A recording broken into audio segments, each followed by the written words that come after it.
tog han sædlen og sagde, hvem af jer hedder Helge? For man skulle kunne ramme det rigtige barn med bæltet, ellers var man en dårlig far. Det var det. Det var ikke nemt at være far dengang, man skulle slå rigtigt. Nå, men så af den grund har min far aldrig lært at tale om følelser. Lidt lang omvej til den konklusion. Men, eller noget som helst, der foregår inde i kroppen overhovedet. Hvor sidder Milton, far? Stille! Vi taler ikke om det. Og min far først for nylig begyndte at give knus. Han troede, det gik over, ligesom internettet. Det var dille, men nu har han accepteret knus og kommet for at blive og prøver at eksperimentere med det. Og man kan mærke, at han ikke kan lide det. Det er det, der er sjovt ved at give min far knus, at man kan mærke, at han ligesom... Og så frem med brystet, så man ikke skal røre med for meget af kroppen, trods alt. Så ligesom bliver... Og så altid slår alt for hårdt i ryggen. For ligesom at kompensere, jeg fucking knuser dig! Og jeg prøver så at trække lidt i en anden retning for at sige, det er okay, far, så jeg laver den der ned ad ryggen. Og op under blusen, sådan der, far. Oh, you need a back shave. Ja, så er der nogen, der ser lidt chokket. Ja, det er jo fisk noget af det, det skal du vide. Det er jo ikke et direkte dokumentar, det hele. Der kommer også noget ballade senere. Ja, så er du advaret. Nå, men hvorom alting er, så det er min far ikke så god til. Så det, jeg har lært, det er, hvis jeg skal tale med min far om følelser, så kan man lære meget af den måde, som aber og ulve kommunikerer. Fordi det aber og ulve gør, når hannerne skal kommunikere, så har de altid parallelle blikretninger. De ser aldrig hinanden ind i øjnene. Fordi når to mænd ser hinanden i øjnene, så det bliver bare meget hurtigt behageligt. Kan du mærke det? Pludselig får man lyst til at have handsker på, og glasskår på knoerne, så man ved, hvad fanden man laver. Det er Ole Monkey Boy! Ellers skal der være noget imellem. Hvis der er et poolbord imellem, så er det pludselig i orden. Et juletræ helt på toppen, en nøgen pige fra Hvidovre, så bliver det næsten ikke bedre. Men det er bare...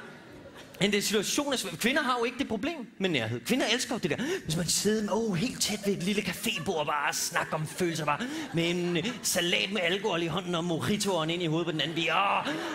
Det gør så ondt ind i sjælen. Det er bare så, det er som menstruationssmerter ind i følelserne. Så hvis der ikke er noget, finder man bare på noget. Det er dejligt at tale om. Det er godt at få det ud af. Jeg bliver lidt lidelig at snakke om det. Det ved jeg ikke, hvorfor hun gjorde, men det korte og langt, det er, sådan er mænd jo ikke. Mænd har svært med den der nærhed, så derfor så laver man noget sammen. Så mig og min far, så laver vi sådan noget. Så går man en tur sammen. Så har man parallelle blikretning, så kan man pludselig tale sammen. Eller man kører bil, man fisker, man ser fodbold. Og så alligevel, hvis det kommer lidt for tæt på far, så har vi sådan et system, hvor så begynder far sådan at slå mig på skulderen sådan.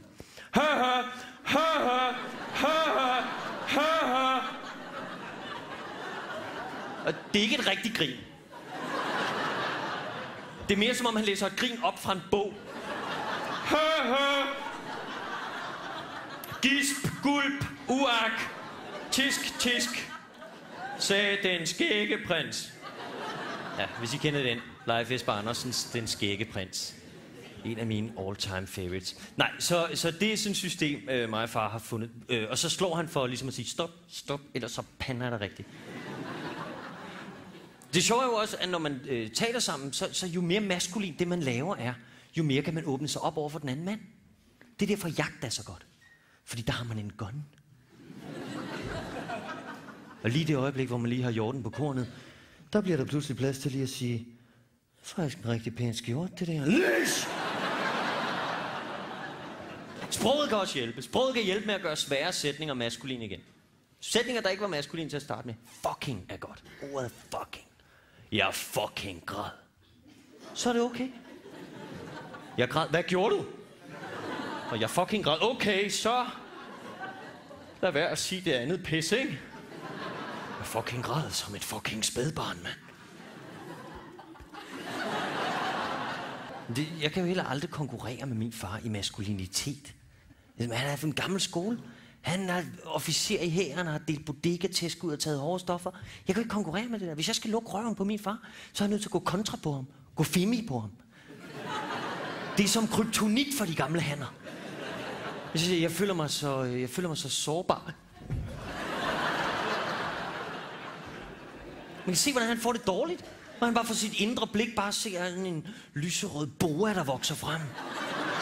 Som en kongepyton, der slynger sig om halsen på hans lille søn, der homoficeres for øjnene af ham. First I was afraid, I was petrified. Kept thinking I could never live without masse.